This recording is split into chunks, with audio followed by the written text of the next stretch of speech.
What's good, y'all? It's Loner Mob. Before I get started, I just want to say thank you for your support and getting the channel to over 1,000 subscribers. Slowly but surely, we'll continue to keep growing, and I really hope that you enjoy this interview.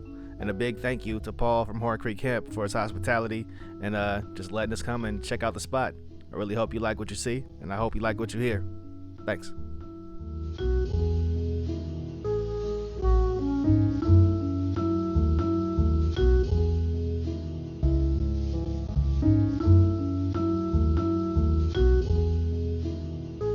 Test 1 2. Are we on? Are we live? Cool. Welcome to Hemp Up Blows Down. This is Loner Mob. I'm here with Paul from Creek Hemp, and we're in beautiful Jacksonville, Oregon, to check out the farm and ask a few questions, get a chance to see how things have been going this year in grow season. Let's do it. You heard we had a drought. Yeah. So how did that affect things for the season? We took out, it was sort of a hard choice, Okay. So we took out at least 20%. Mm-hmm. And Mind if I hold the mic closer to you? Can. So we took out at least 20% because the choice was, do we want to have the whole crop, but none of it's really as developed as we want, Mm-hmm. or do we want to save 80-70% of the crop and have it be nice and the way we like it? Okay. But yeah, tough year. Always something. So yeah, that's a good lead into one of my questions, which is going to be just kind of what were some of the differences of this grow season in comparison to last year, and what were some lessons you feel like you learned this year? Well, one of the things we did is we went to 10-foot rows. Okay. So you'll see as we go through, we're still able to drive down the rows, and so we can get the equipment down the rows. But the biggest difference is we can inspect the plants. Okay. And that's been huge for us. So even though we have the same acreage, we grew about half the number of plants that we did last year, just because we wanted. I mean, it's clear, people are saying we want quality, and so it's like, okay, we'll eliminate the quantity or greatly reduce it, and then just really try to just baby every plant. And then the next step is it's going to be growing just like weed. It's going to be growing it with trellises and indoors and light depth. Okay. So how far away do you think you are from going that way? Oh, we're doing it now. Oh, right. Yeah, Really? at a Okay. friend's facility. Yeah. Yeah, and then so remember the other barn that you guys saw last year? Yeah. So we coated that. Didn't coat it. We poured concrete in it and just cleaned it all up. Okay. And so that's going to be potentially the indoor spot. That's going to be where we trim. Really nice. We'll put 2 light depth houses behind it. Okay. But yeah, that's right. definitely the way to go. That's exciting. And it is exciting because then there's not all this mass during harvest. We can just, have a reasonable amount. Yeah. Yeah. Cool. Yep. All right. Let's go ahead and just check out some of the field. Let's see what's happening.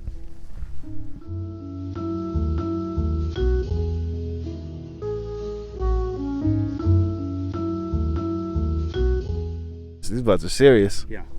You see that right there, and very nice smell coming off of that one too. So this is a bit bigger than we like. Okay. We'll see there's some just across the field that is much more manageable. It's about this size, produces that nice, heavy, dense flower. Okay. That's what we like. So for newer viewers of the show and people who may not have seen our first episode where we did interview before, can you tell us a little bit about East Fork Cultivars and who they are? Yeah. So East Fork. So we're Creek Hemp. We're a family organic biodynamic farm. We grew exclusively Oregon CBD. Yeah. And you know what? I got to tell you, even though there's Oregon CBD everywhere, they're the ones that won all the awards for us this year. Every single one. Yeah. But East Fork Cultivars, they originated as a THC cannabis farm genetics company out of Cave Junction. Okay. And doing more of the CBD. And so we're working with them. We've got their Oregon guava, Oregon sweet gum, and the sour pineapple. Okay. Yeah. Cool. And How have you enjoyed growing their genetics versus Oregon CBD, or do you notice any sort of difference when it comes to growing CBD strains overall? Well, they're all different. They're all so different. You'll see the sour pineapple, they're small, they're really dense and really sticky. This one reminds me of a dark Dr. Seuss tree. It's sort of this long, tall, kind of interesting shape. Yeah. And then the other one is just real stocky. But what I like about them, we've tried some other, and in fact, we brought in a third genetics provider this year, and they were turning out great. And then they started throwing hermaphrodites, at a crazy rate, 5%. And so we just took the whole field down, took 800 plants down. You just can't afford it, right? I mean, any seeds are really terrible. So, yeah, that made me cry. But they were growing really good right up to that point. I think that's the trick with genetics. It's not that hard to produce a plant that has real nice features, but to make it stable and really consistent long term, that's a trick. That's kind of where Oregon CBD really seems to have their game really down, right? They really do. Last year was a bit of a bump with the sours. The sours had great. I don't know if you had any of them, but I tried some of them. Yeah. they really nice nose, really nice effects, but the flower density was not there. Yeah. So they swapped out the pollen donor, and this year I'll show you in the upper field. They're rock hard. They're really nice. Okay, exciting to see. Yeah. By any chance, are you growing any of the new varans? Yeah. We'll take a look at those. Those are really different. The flower development is really slow. The nose is really interesting. Okay. So yeah, it's just down the road. Check those out. All right, cool. Yeah, our biggest problem, I mean, I love them when they're big because they're really sexy and cool, but they're they just fall over, right? And the branches get heavy and the branches break, and that's why I'm talking about trellising, but I just hate to bring more plastic, The stuff that we use here is all biodegradable. Okay. I've yet to find, and I don't think I ever will find, trellising that's biodegradable. It's just that nasty stuff. Yeah. But you do what you got to do. As a reminder, what strain are we standing in front of right here again? This is Oregon Sweet Gum. Oregon Sweet Gum? Yeah. Wow, okay. And what I was saying, what I notice about it is it's really tall and sort of football shaped, as opposed to the traditional sort of beefy, stocky kind of, more like this. Yeah. So, don't know what that is, but it's interesting. All right, cool. Well, let's check out some of the other fields. Yeah. All right.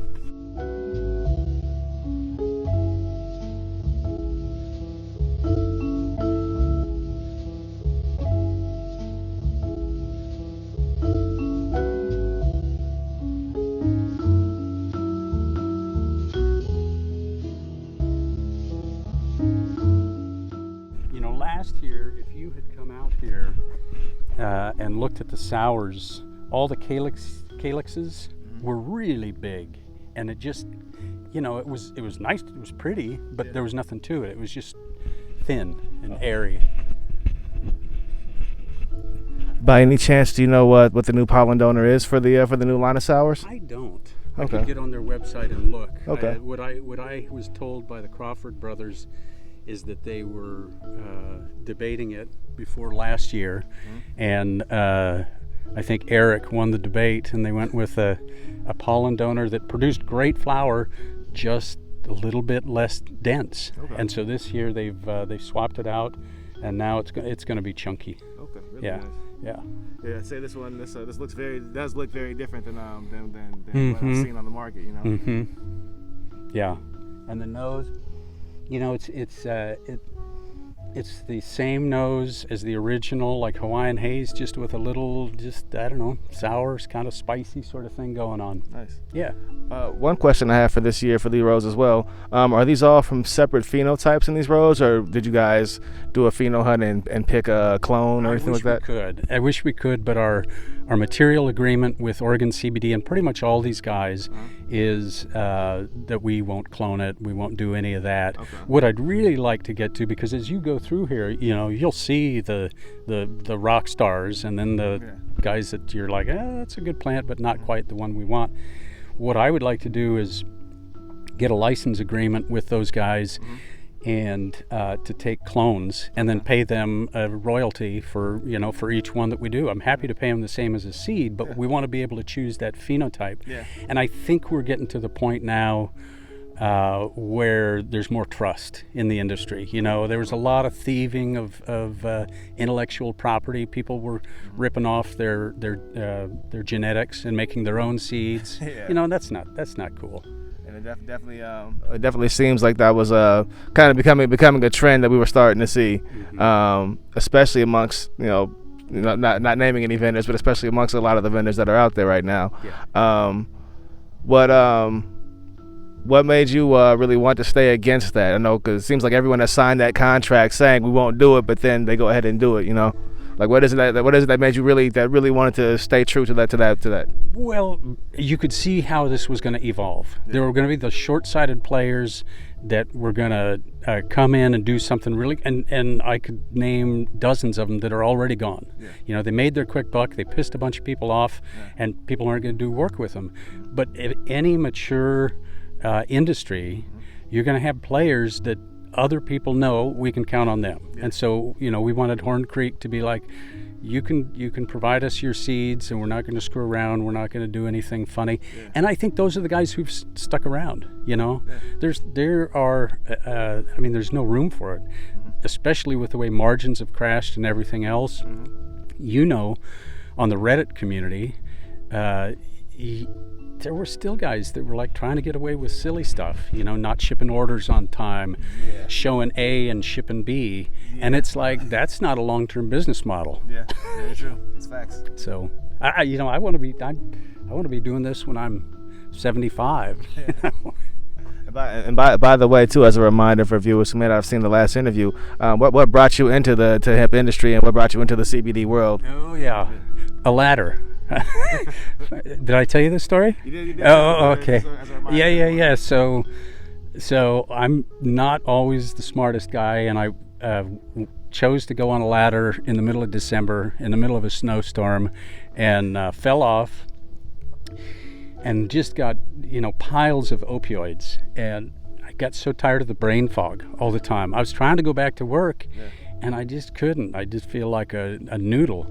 And so my son brought over some CBD topical, and it was just like magic. And so, we have shorts now, so I can show the scars. That's the beast. And so I lost most of the muscle in that leg. Wow. And so 15 surgeries, 2 years. Wow. And but the neat thing is, I came out of that with a real passion, for CBD. CBD is amazing, and I think that passion helps, because farming is the hardest thing I've ever done. I mean, it is. Every year is a crisis. Every year is something that threatens to put you out of business, and to just keep going. The passion goes far. Really nice. Yeah.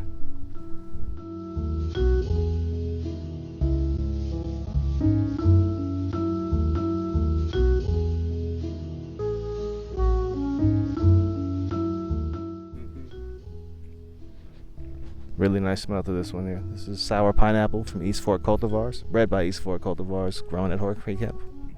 There you go. Try this one.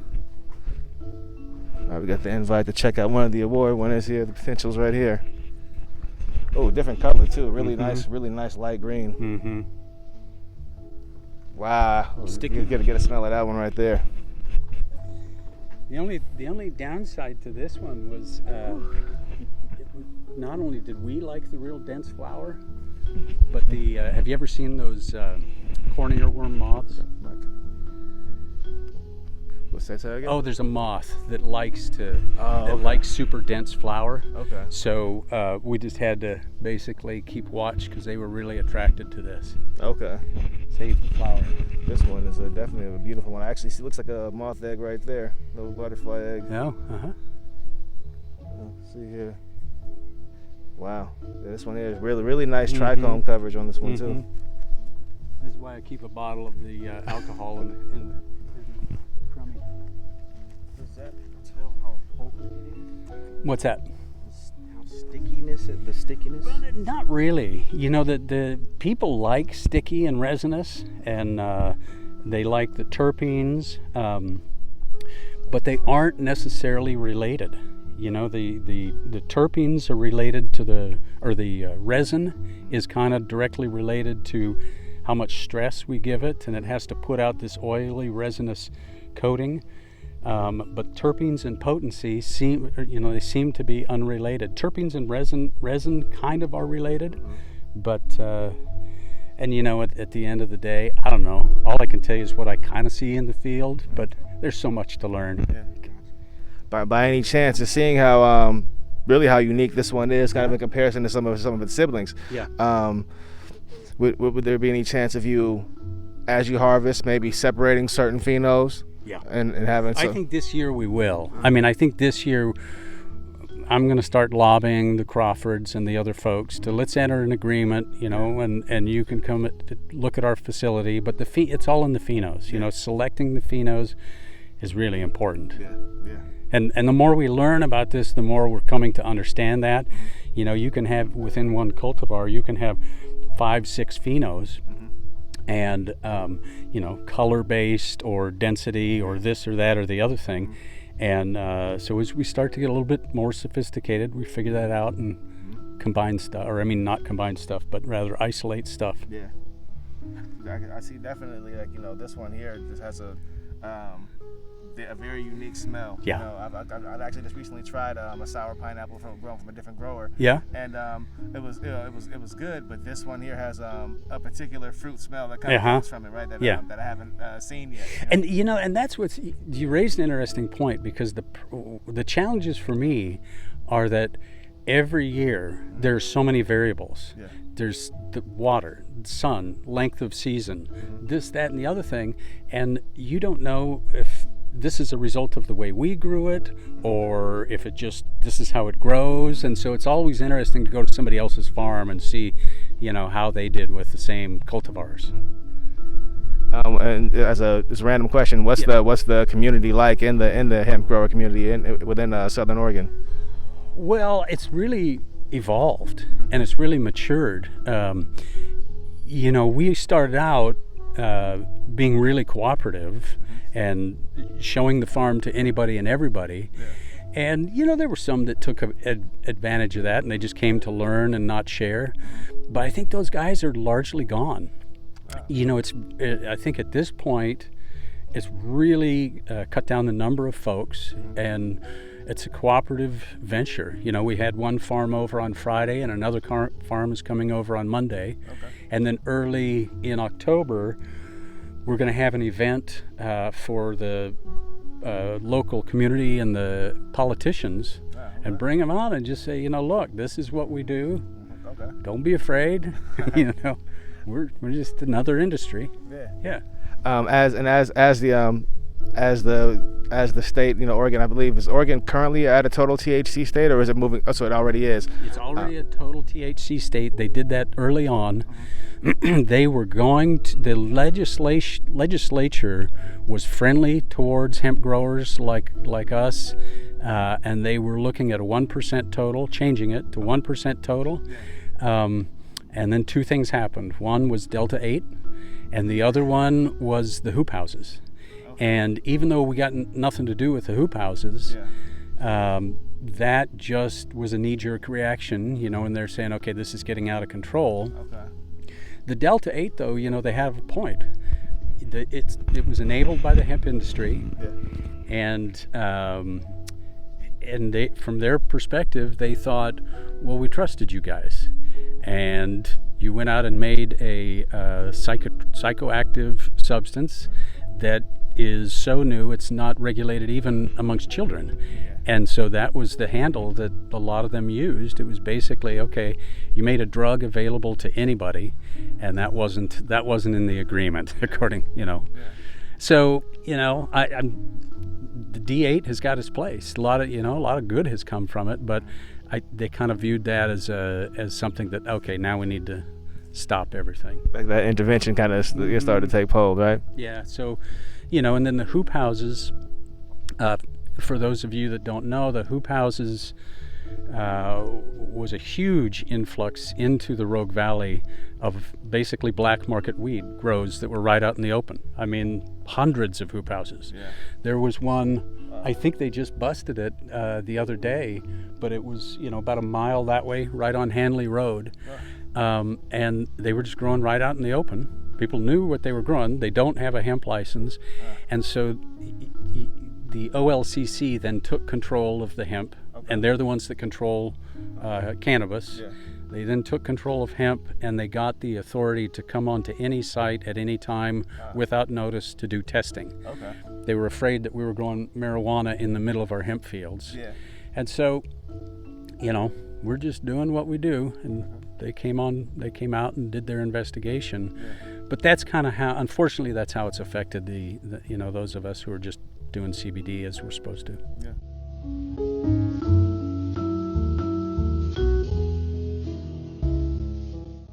I think our challenge this year is going to be botrytis, because this is going to be really dense when the September rains come towards the end of the month. Yeah. And so, you use a Bacillus subtilis, which is a naturally occurring bacteria. It's actually an ingredient in some food and pet foods, but we spray it on there, and it prevents botrytis. But botrytis is when you get a lot of water, and then it activates those botrytis mold spores. Yeah.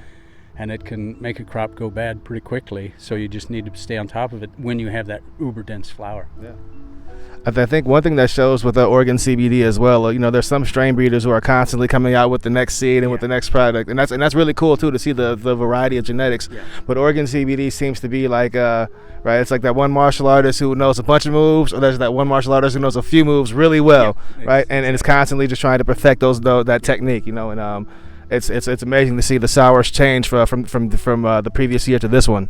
Yeah, and they're subject to the same market forces that we are, which is customers are saying, well, okay, what's new? Mm-hmm. What do you got that's new? Yeah. Not realizing that you can come up with something new, but to come up with something new and stable and quality, that's a different thing. Yeah. And it just takes time, R&D, and so. Yeah, they may be saturating the market a little bit, but it's good product. So cool. Yeah. So the Cultivation Classic does a. Are you familiar with it? No. I'll send you the clip, but it's run by a woman. Two women, one of whom is a PhD, and she does a very detailed analysis. They mail the flower out to 150 judges. Wow. And so you have your classic categories like best hemp, best THC, best this, best that, and then they have one called Credible Cultivar. Credible Cultivar it picks the flower. It's their flagship award. It picks the flower that universally has the most pleasurable effects and the most consistent effects. Yeah. And Sour Space Candy, we won it with Sour Space Candy. Wow. And people didn't even know that it wasn't THC. Wow, so okay. You get the judges get a flower. They don't know if it's THC or CBD. They don't know who the farm is. They don't know what the cultivar is, and Sour Space Candy won. So it's like, okay, I'll go to the Crawfords and say, if you want me to do these, let's work together on getting the very best phenos for the. Yeah, that'd be really great to see. Yep.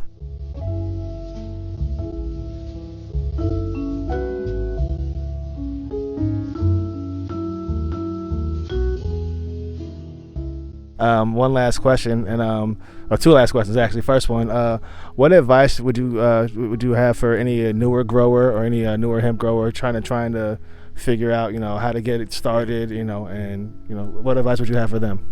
Well, my emphatic advice is start smaller than you think. You don't need that much of a grow to make nice flower. In fact, and you will learn so much in that small grow.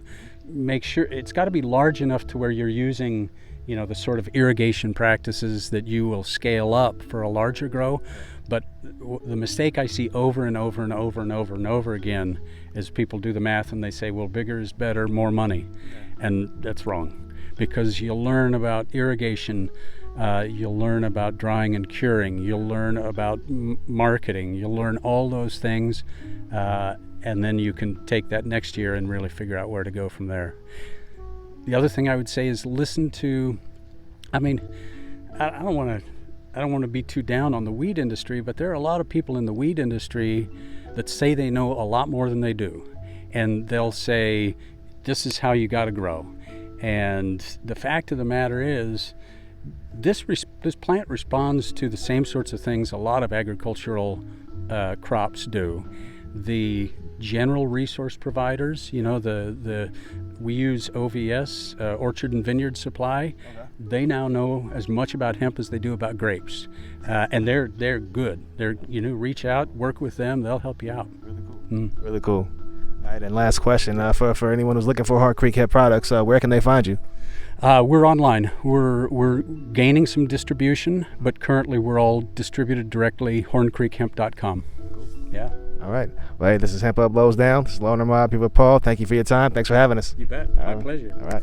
All right. Good to see you.